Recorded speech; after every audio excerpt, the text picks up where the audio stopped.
नमस्कार किसान एवं बागवान भाइयों, कैसे हैं आप सब। उम्मीद करता हूं कि सब बढ़िया और स्वस्थ होंगे।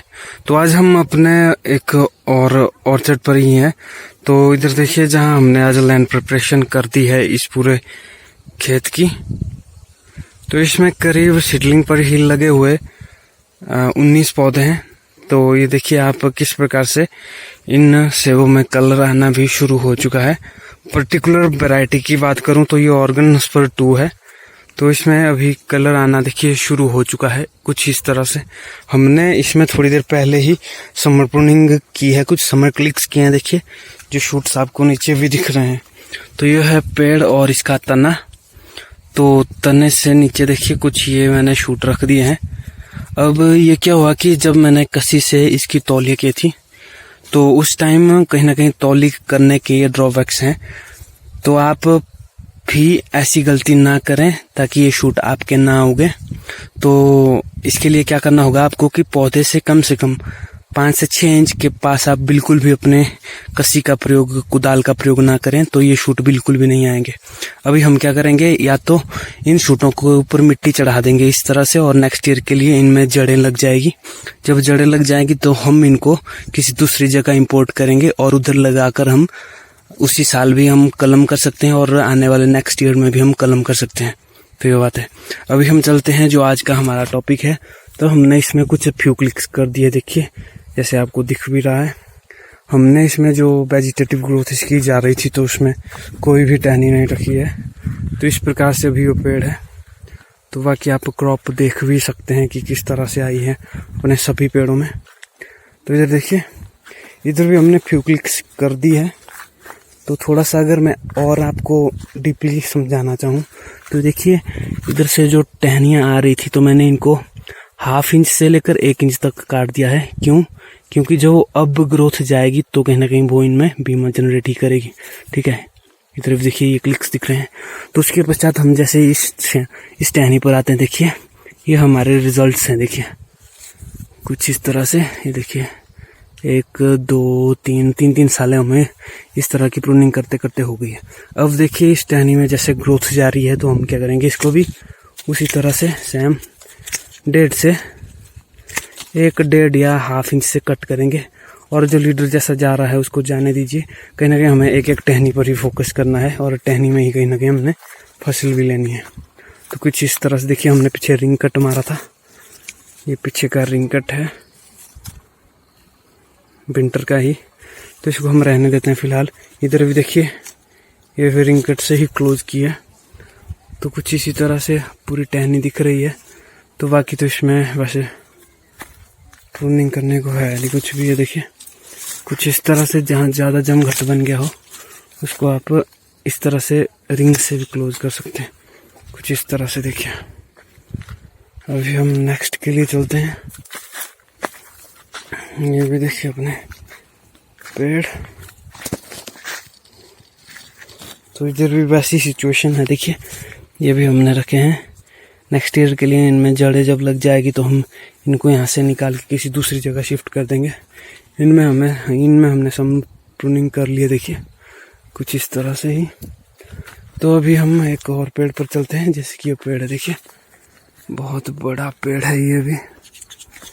तो इसमें क्या करूँगा, मैं पर्टिकुलर टहनी को अगर लूँगा कुछ इस तरह से, देखिए तो टहनी को कहीं ना कहीं रिंग कट्स चांद लगाए हैं, वहाँ से ग्रोथ भी आई है।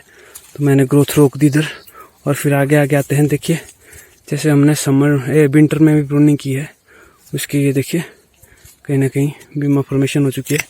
आपने क्या करना है, बस उसी तरह से सेम 1 से 1.5 इंच के पास से कट कर देना है ताकि इधर देखिए रिंग।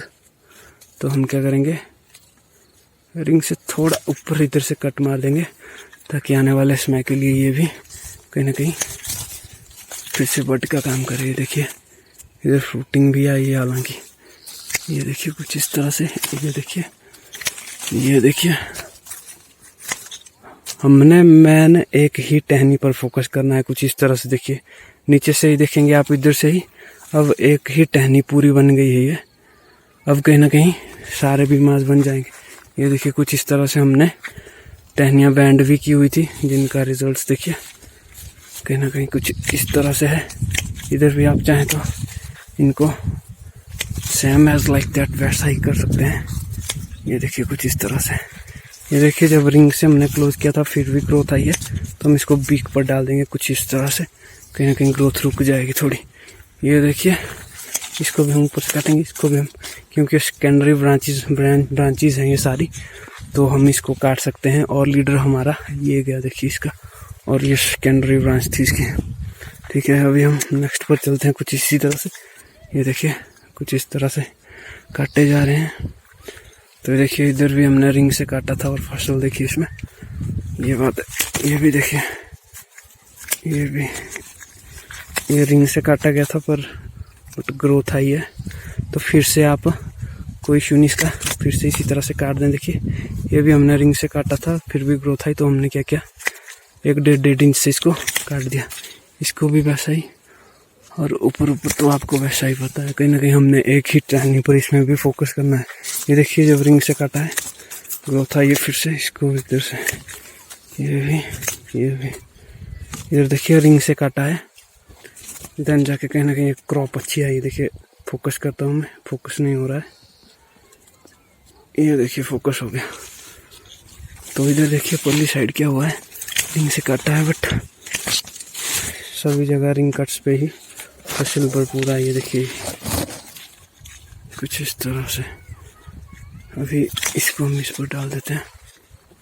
ये देखिए नीचे किस प्रकार से शूट्स गिर गए हैं। ये देखिए हमने बस जो न्यूली ग्रोथ है उसको क्या करना है, 1 से 1.5 इंच के बीच में काटना है कुछ इसी तरह से। बस लीडर को हमने, लीडर में ग्रोथ लेते रहना है, लीडर को कहीं ना कहीं हमें छेड़ना ही नहीं। जैसे मान लीजिए ये लीडर है देखिए, तो हम इसकी पिछली टहनी को उड़ा देते हैं कुछ इसी तरह से, उधर भी। ठीक है, ये देखिए अब हम इस टहनी पर आ गए। देखिए जैसे पर्टिकुलर टहनी निचली टहनी है, इस पर भी देखिए जैसे बीमार बन रहे हैं, फट रहे हैं, कहीं ना कहीं धीरे धीरे यहाँ आएंगे बेशक। ये देखिए बस वो ही टेक्निक अपनानी है कहीं ना कहीं इसी तरह से। ये भी देखिए, ये देखिए, ये देखिए। तो किसान एवं बागवान भाइयों, एक और बात है, प्रूनिंग आप इसी तरह से करिएगा तो कहीं ना कहीं नेक्स्ट ईयर के लिए इधर बीमार बन जाएंगे। ठीक है, ये देखिए। तो बस एक बात है, जब आप अपने पूरे ऑर्चर्ड में कुछ इसी प्रकार से प्रूनिंग कर लेते हैं, देन आपको क्या करना होगा कि आप एक स्प्रे करें जो कि ब्लाइटॉक्स की होगी।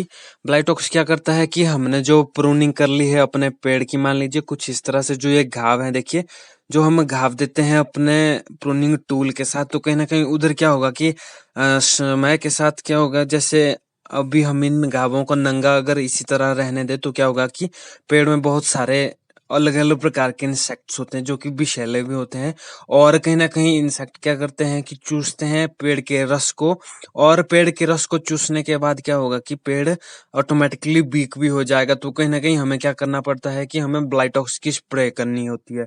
तो ब्लाइटॉक्स की स्प्रे करने के लिए आप क्या करें कि ब्लाइटॉक्स लीजिए बाजार से, जो कि कॉपर ऑक्सीक्लोराइड 65% WP फॉर्म में आता है, तो उसको ले लीजिए। और क्या क्या उसको आप 200 लीटर पानी के घोल में 600 ग्राम ऐड कर सकते हैं, और ऐड करने के बाद आप स्प्रे कर दीजिएगा। कहीं ना कहीं कॉपर ऑक्सीक्लोराइड क्या होगा कि जो आपके ये घाव दिए हैं, देखिए इस प्रकार से जो घाव दिए हैं हमने प्रूनिंग टूल के साथ, उनको भरने में हेल्प करेगा। ठीक है, और इंसेक्ट को भी अंदर जाने या उसको चूसने में इंसेक्ट कामयाब बिल्कुल भी नहीं होगा।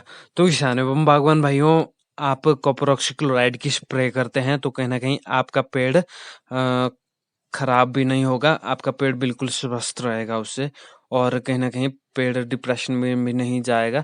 तो एक और ध्यान रखने योग्य बात है कि कहीं ना कहीं पत्तियां बहुत जरूरी भी होनी चाहिए आपके पेड़ में, तो आप समर प्रूनिंग को उतना ही प्रेफर करें अपने पौधों में फसल को देखते हुए।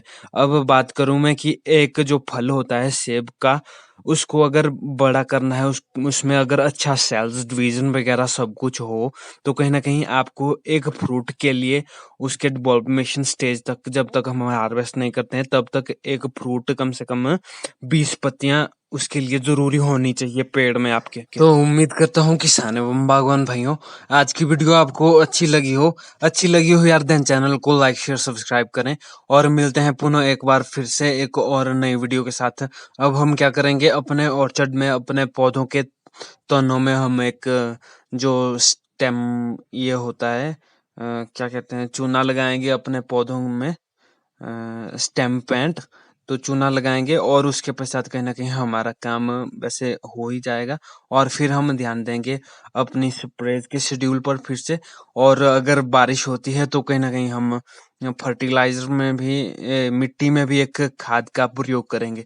तो किसान एवं बागवान भाइयों, धन्यवाद। मिलते हैं एक और नई वीडियो में।